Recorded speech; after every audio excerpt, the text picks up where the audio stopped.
Thank you and welcome to the show this morning. The topic this morning is Marcus Garvey and Africans in the Caribbean.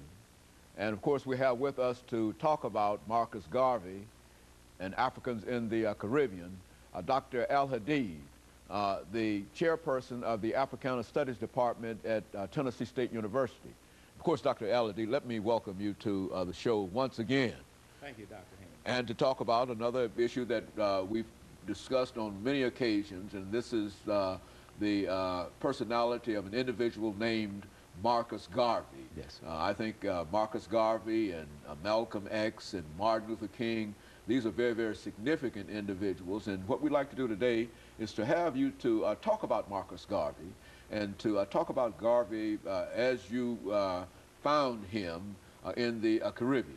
And to have you to deal with that as an issue. But before we get into Marcus Garvey and Africans in the Caribbean, Dr. AAl-Hadid, let's have you to give us some information about your background, your education, and some of the things that were important in eventually leading you to the chairperson of the Africana Studies Department at Tennessee State University, and then we'll talk about other things. Yes.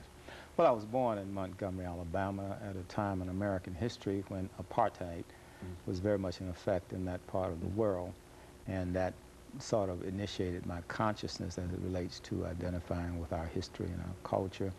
Went to George Washington Carver High School and Alabama State University for my bachelor's in psychology and sociology.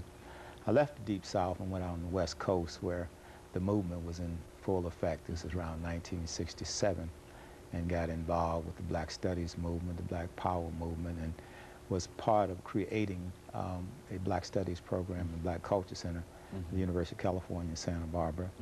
I stayed out there long enough to take 2 master's degrees and a doctorate degree in sociology, emphasizing political sociology and social psychology. And I came to Tennessee State in the early 70s and was in the sociology department for a number of years. And in 1994, we created the Africana Studies Department. I'm the founder of that department.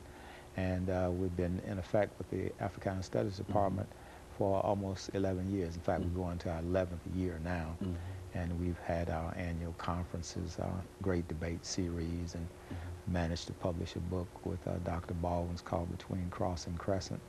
So we're moving right along, research, publications, and those things. Well, Dr. AAl-Hadid, you know, when we talk about Marcus Garvey, I think we're reminded that Marcus Garvey played a very, very significant role in trying to bring Africans together in the Caribbean.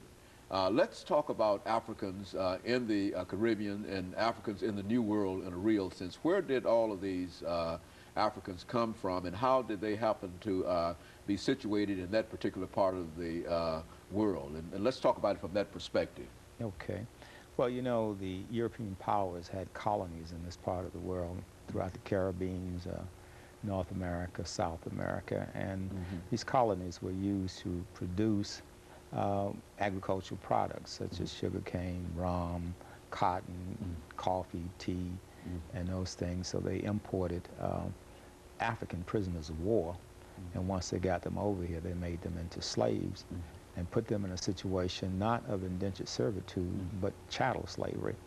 And so our first experiences as Africans was primarily in the Caribbean, because that's where the seasoning process took place. That's when the slaves were stripped of their names, their nationality, their religions, their culture, and their languages. And then once they were put in this docile state, then many of them were brought to the mainland along the eastern seaboard and the 13 colonies here. But we also have to remember, while this process was going on, there were some slaves that escaped from the plantation. In fact, they ran away into the mountains. They're called in history the Maroons. So they established their own society, their own culture. And if we look at a country like Jamaica, for example, we see the Maroons playing a very strong role there. Out of that tradition came, say, the Rastafarians, came Marcus Garvey, and we saw the same thing in Haiti.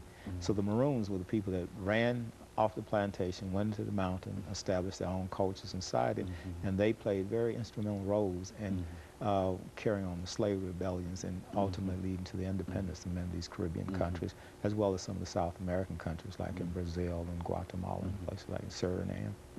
You know, when we talk about the Africans in this particular section of the Americans, Dr. Al-Hadid, we will have to sort of investigate what they were doing, not only at that particular time, but some of the activities that they were involved in individual countries.